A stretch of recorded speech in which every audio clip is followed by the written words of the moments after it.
What's up, guys? Welcome into the Sansom Sports Media Podcast. We're joined today with Andrew Schaeffer, kind of one of the guys running the Center Hub basketball account right now. And they've interviewed, 180 coaches or so, or are working on interviewing 180 different coaches. Just an absolute crazy tear for the Center Hub. So you could see his handle there in the bottom. Make sure you give him a like, a follow, and follow along. He's doing some great work, not just at the high majors, but breaking down every school in the country. Andrew, how are you doing today? I'm good, Hunter. Thanks for having me on. I appreciate it. You do some great work yourself. Don't sell yourself short. Appreciate it. But thanks for having me on. Appreciate it. Absolutely. I've seen your interviews and everything that you've been doing with not just the big schools, but the small schools, and just really touching every program. And when you always talk, it's always knowledgeable and just always really something that helps fans kind of get to know the game a little bit better. And that's what we're here for.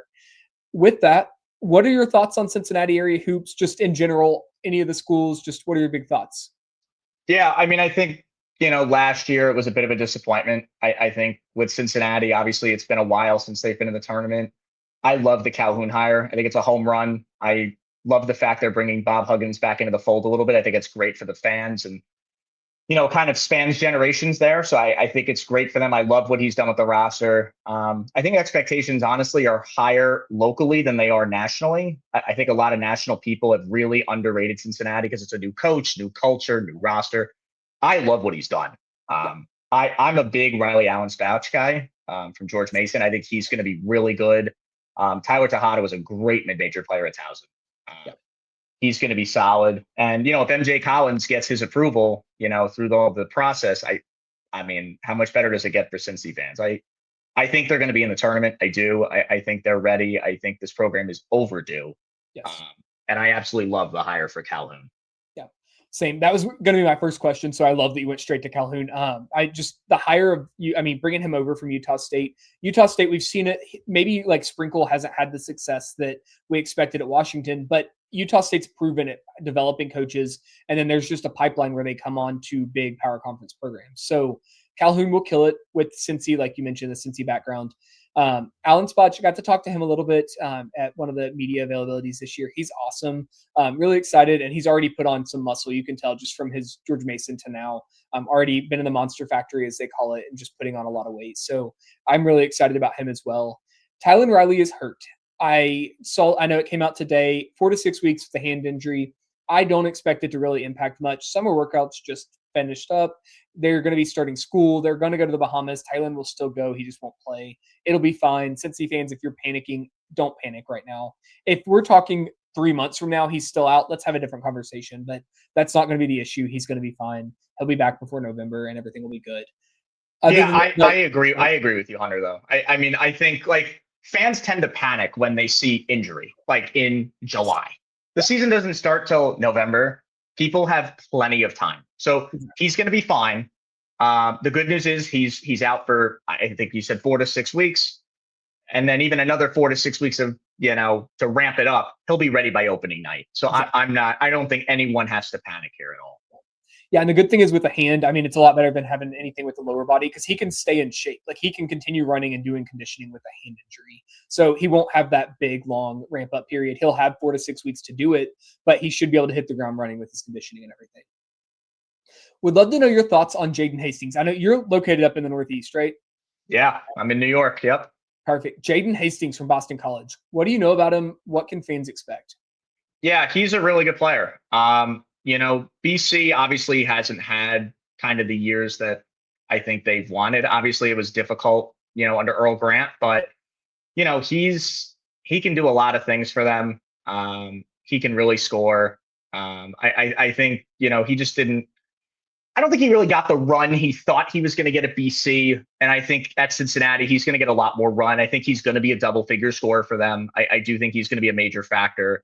He has Power 5 experience, which I think absolutely helps in this situation because a lot of kids coming, to these Power 5 schools, they haven't played at this level. They don't understand, how physical the Big 12 is. Just remember last year with the Big 12, Arizona, Houston, Iowa State, Kansas, the list goes on and on. But, I think having a guy with Power 5 experience playing against, the high major schools, I think is going to go a long way for him. I think he's going to be very productive for them. Yeah. Completely agree. When Hastings came in, I loved the pick up. I mean, he came out of nowhere too. It wasn't like he was like definitely going to be here. He just kind of showed up one day and he committed. Same thing with the Kai Fleming out of Georgia Tech, another Power 5 transfer coming from the ACC. Averaged 10-3 on another just really bad ACC team. What are your thoughts on Fleming? Yeah, same thing, right? I mean, again, he's going to score. It's going to be interesting if Collins does get the waiver. I think Fleming might be a bench player for them just because of that. They kind of play similar position. But he's another scorer. Again, Coach Calhoun loves offense. He's an offensive guy. Like Cincinnati's not going to play games in the 50s and 60s anymore. This is now 90 to 85 basketball, which I think is fun and entertaining. Obviously, you have to play some defense to win games, right? But I think Coach Calhoun's mentality was we need guys that can score. And I think Fleming is a guy that certainly will be in the mix to absolutely put the ball in the basket for them. Absolutely. I mean, looking at his Utah State teams and looking at his Youngstown State teams, even when he was back in the Horizon League, like he scores and that's what he does. Defense definitely is a weak point, but it's not so weak, especially at Utah State, where it cost him much of any games or anything like that. So I don't think that there'll be any issues there. And definitely in the Big 12, you need to be able to go out and score. You just talked about all of the big teams. Texas Tech is probably going to be the number one team in the country if all of these waivers and things come through.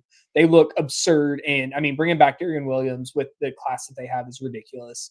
So that's going to be, I mean, they're going to need this. And the length here, you look down here, there's no players under 6 feet. I see 162, 161, and I don't really expect Colby King to be a key player. So what this length and athleticism that they have, what are your thoughts? Who stands out to you the most that we haven't already talked about?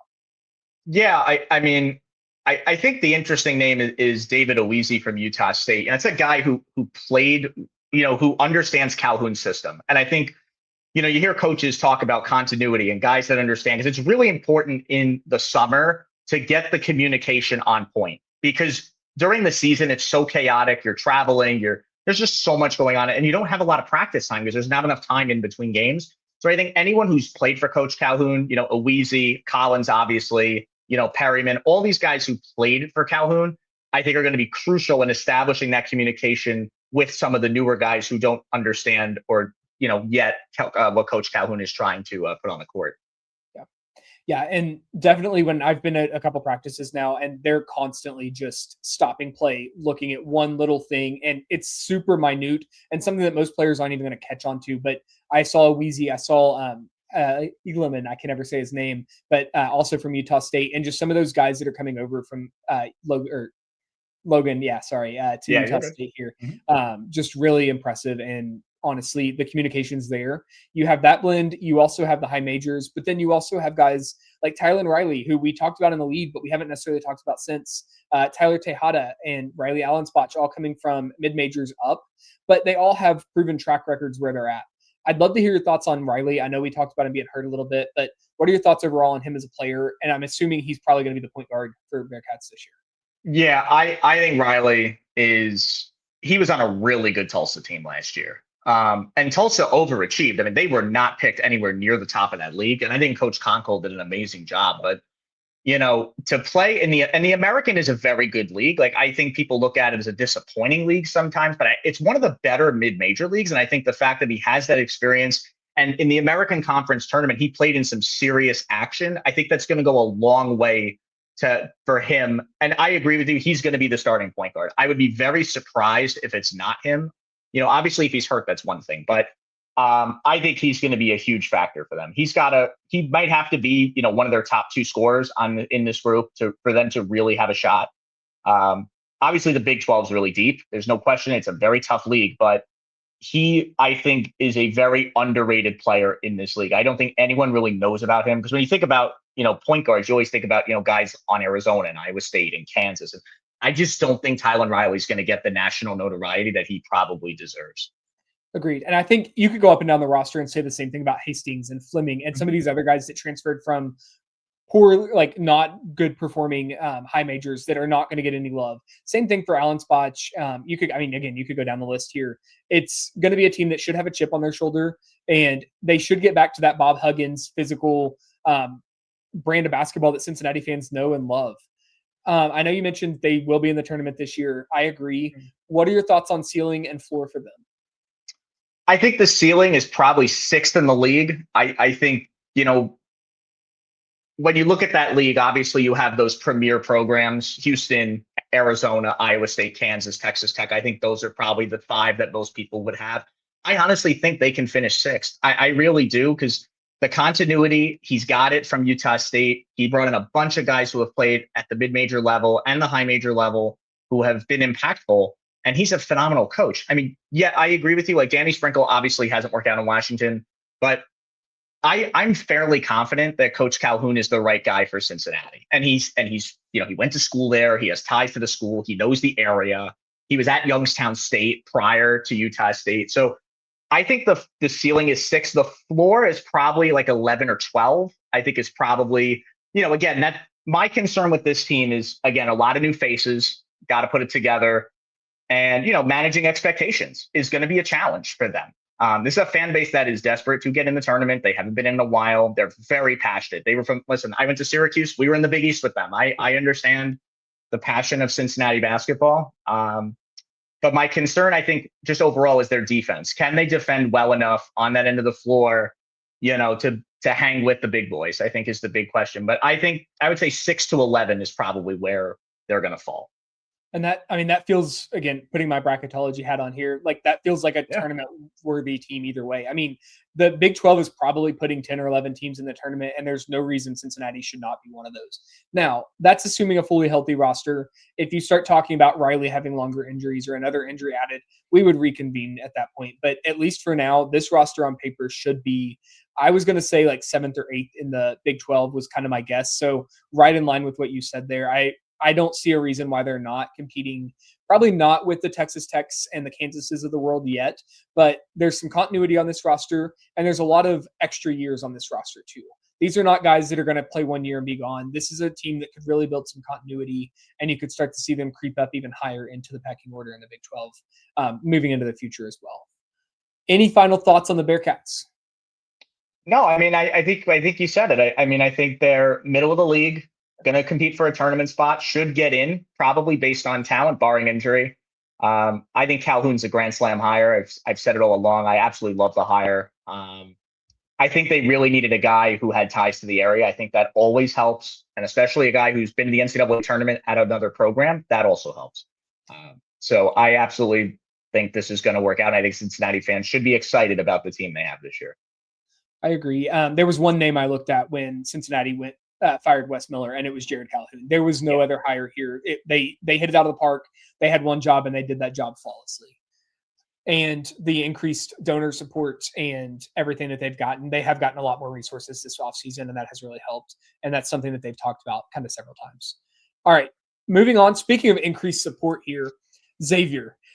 We went from a $6 million roster last year to where Xavier is now sitting with a $14+ million roster with Philip Borachivian being in the fold now. What are your thoughts on the Musketeers and Pitino overall?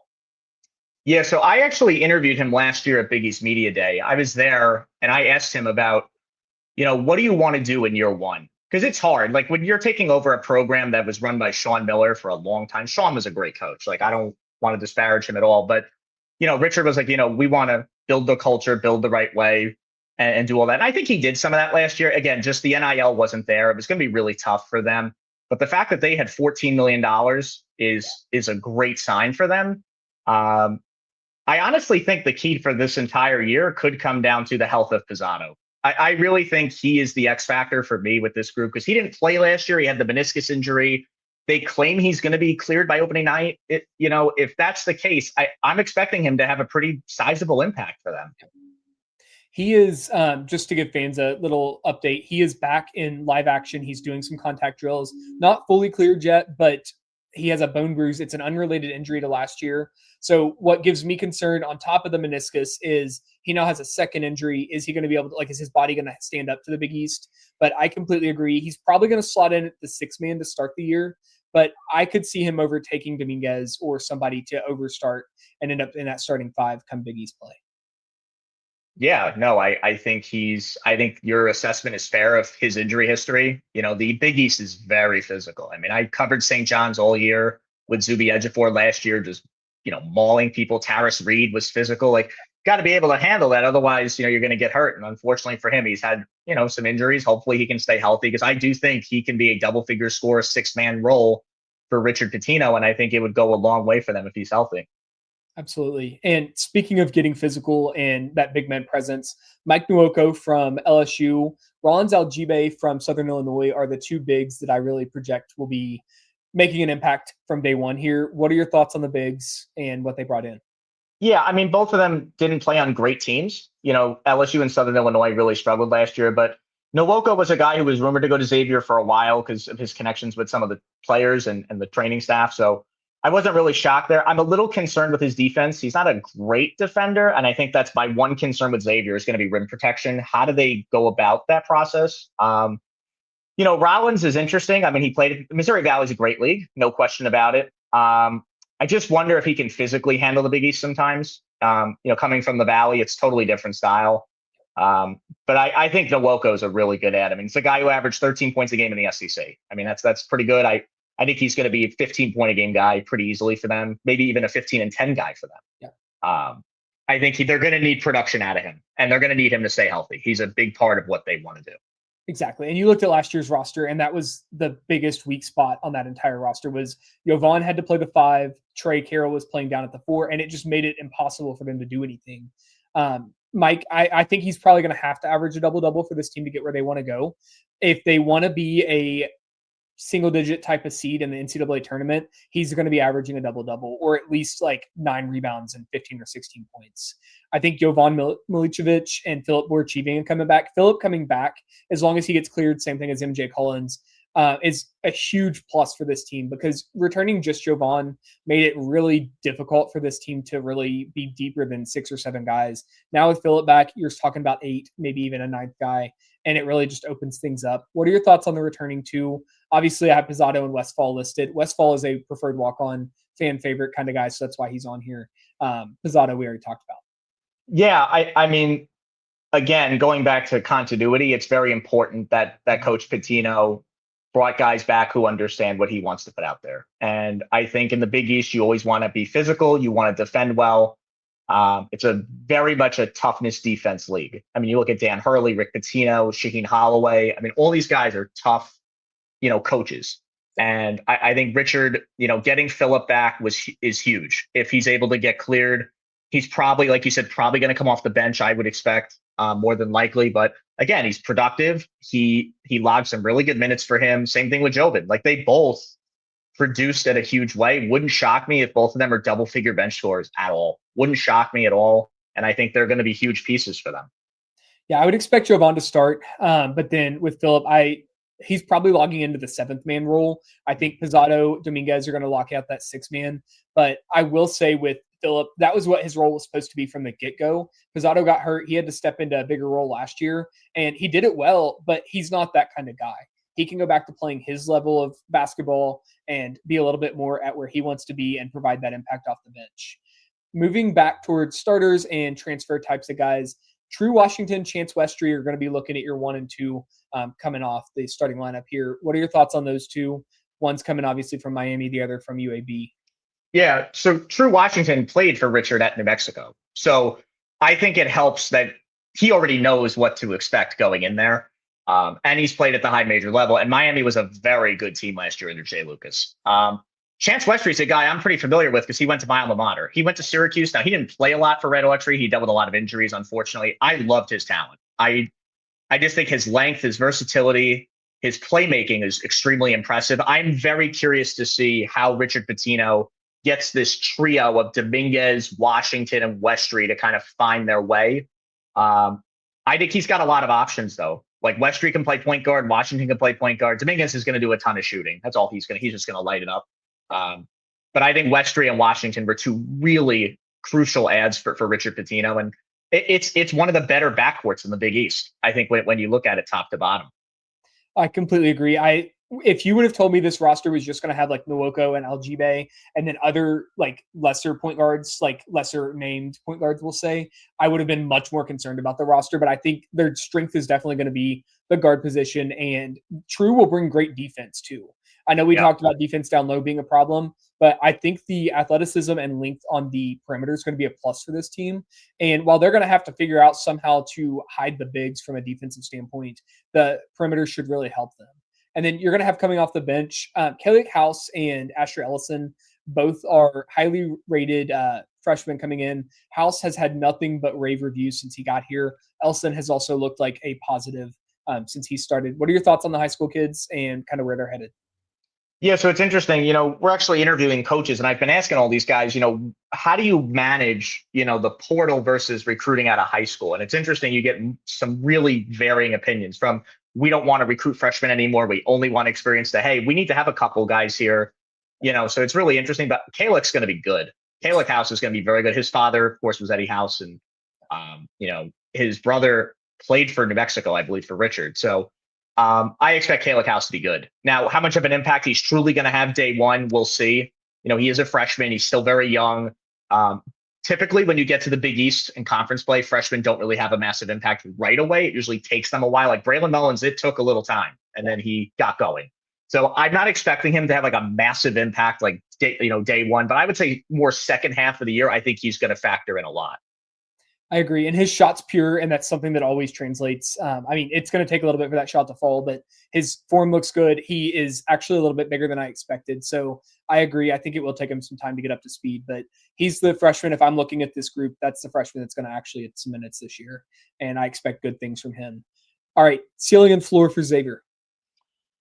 This was a tough one for me because, I really like his group, but I do like what a lot of other teams in the Big East have done as well. Right now, I would probably put them fifth at the moment in the pecking order. I think their ceiling's probably fourth, to be honest, if everything goes right. Like if you get Phillip in the fold, and Kalik House is that freshman that everyone expects him to be second half of the year, and Chance Westry's healthy.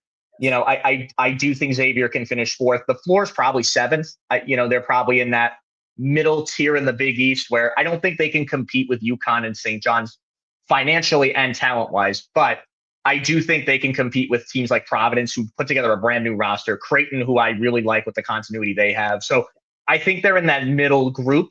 But again, they should be a tournament team. I mean, you spent $14 million on a roster. That sets the tone right there for the fans. Like, okay, we spent the money. Now the pressure's on Richard. Coach Pitino has to find a way to, unless injuries happen, and that happens part of the game. But if they're healthy, they need to be in the NCAA tournament. To me, they are a tournament team. Completely agree. I mean, you're spending $14 million. Like you said, this is not a school that has $14 million to just throw away. If you don't get it year in and year out like this, it's going to be because you're not successful. Miller left the cupboard empty. You got to pass for last year, but this year the pressure starts to tick up a little bit. Do I think he's going to be on the hot seat by the end of the year? No, but he is going to be starting to kind of push his way that way if he doesn't perform with this roster. That being said, Pizzotto, Westry, both do have the injury histories. That is something to kind of keep an eye on, but I think things will be okay for this roster. And I agree. I think Nova's that third team that you mentioned. And then there's that group of like Providence, Marquette, Creighton, Xavier that are going to be in that second tier. And that's not a bad tier to be in. This is likely a 7-bid Big East this year. Maybe they end up with 6, depending on how the other conferences do. But the Big East is significantly better. They spent a lot more money this year. And all of these rosters are going to be significantly improved.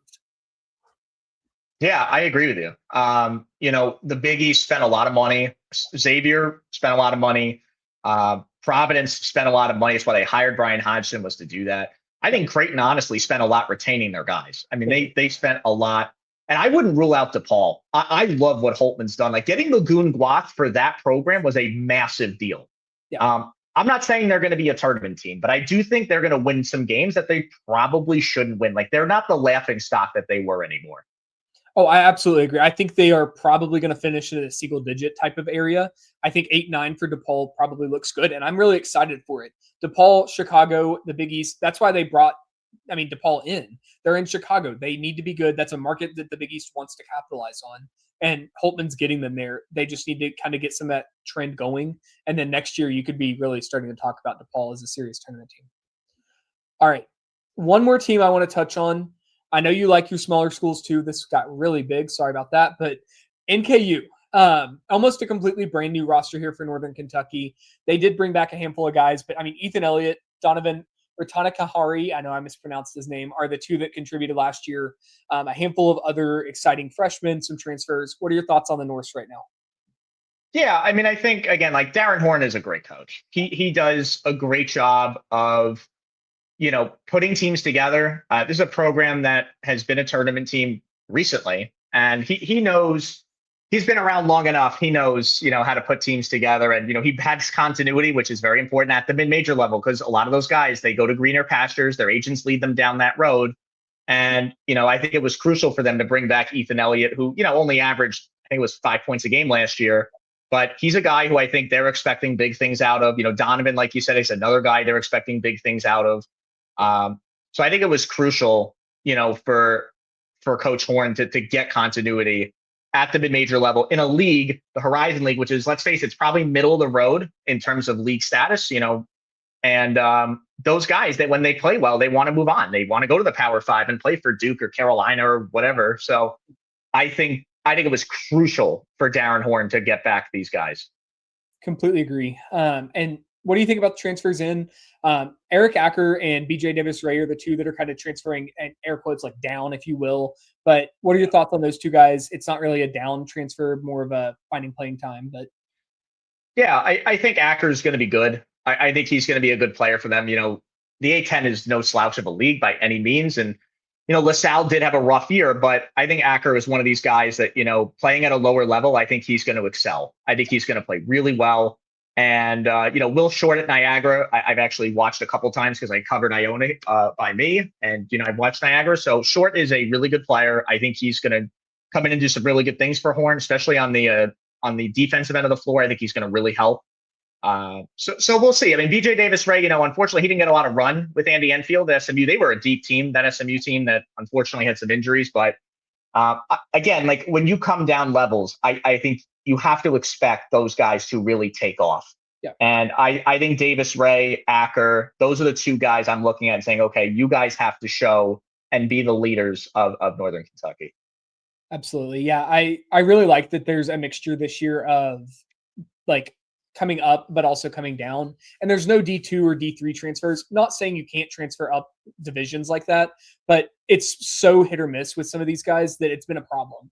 And NKU last year was held back by not having a couple of those guys hit. So I'm really excited that this team went out and got the guys they wanted.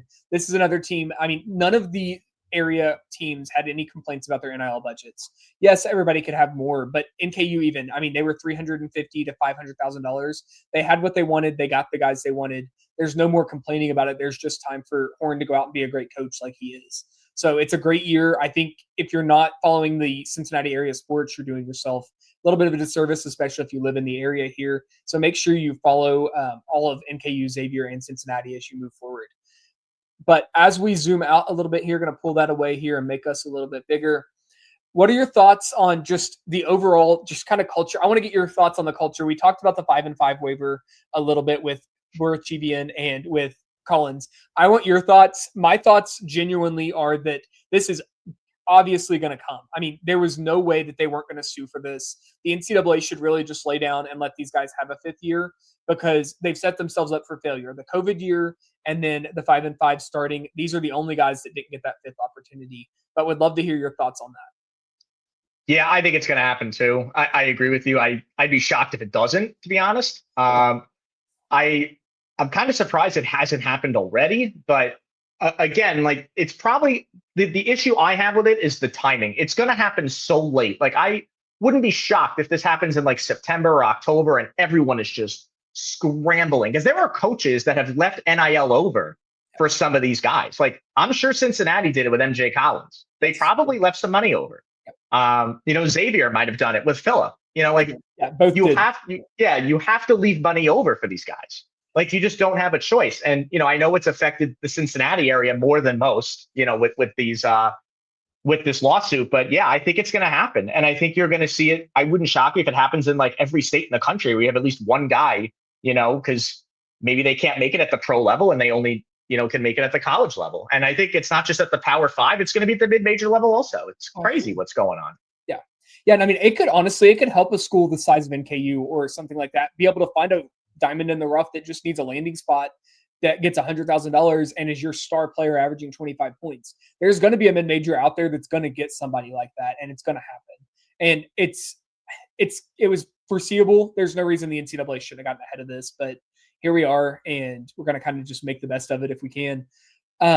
Any other thoughts? Any thoughts on any of the schools that we talked about, or anything that we didn't hit on?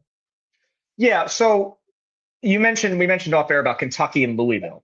Yeah. So this is what I'm going to say. I think if Kentucky doesn't get to the second weekend, Pope's out.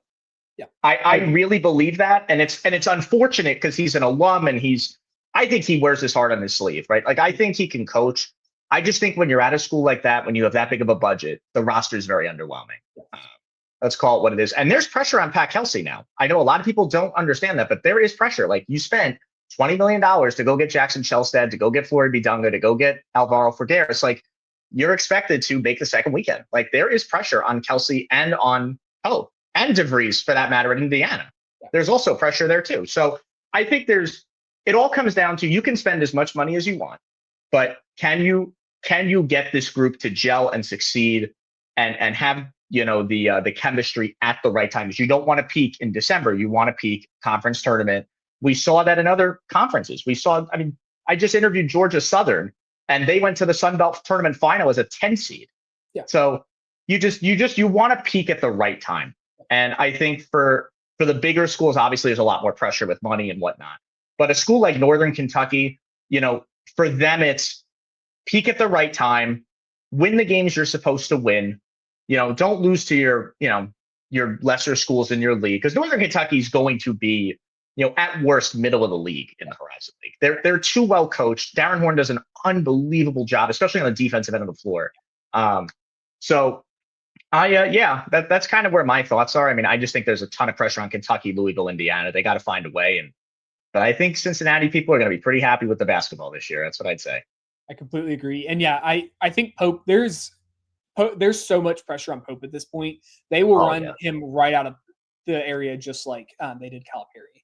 Want to ask, though, on that kind of card, what are your thoughts on hiring guys that have been players at a program? So we've seen it with Penny Hardaway. We've seen it with Stack. Like, we've seen it with so many guys. Yeah. I don't think they should do it at all. I think it should just be a line that you just don't cross if you're in administration. It could work out great, but it can also backfire so poorly. Yeah, it's a fine line to walk. I think it really depends on the school. Like, full disclosure, I went to Syracuse and they hired Jerry McNamara, who was a former player. Jerry took Siena to the NCAA tournament, so I'm okay doing it that way because he went to the tournament at a different program. But what Georgetown did with Ewing, St. John's with Mullen, you think about, I know you mentioned a couple, it's a dicey line to walk. You better hope he's the right hire. That's all I'm going to say. Because if it's not, it's going to implode. Penny Hardaway has been very up and down about this. Very up and down. I think Jared Calhoun's in a different position. Like, again, he went to the tournament. I think that's going to be a great move. I would probably personally only hire an alum if they were a head coach and had tournament experience. I think that would be my criteria for it. That's completely fair. And that's kind of where I'm at. It's a dicey game, especially with Ewing and Mullen and those kinds of guys. So completely agree. Andrew, I really appreciate your time today. Guys, you all can find Andrew at the Center Hub BB, and then at Andrew S Hoops too. Great follow, and somebody that you really need to follow. He's also got, if you go to his profile right now, a tracker of all the transfer portal in and out, and I've used it all summer and will continue to use it as we move forward. Andrew, thanks again. Thanks, Hunter.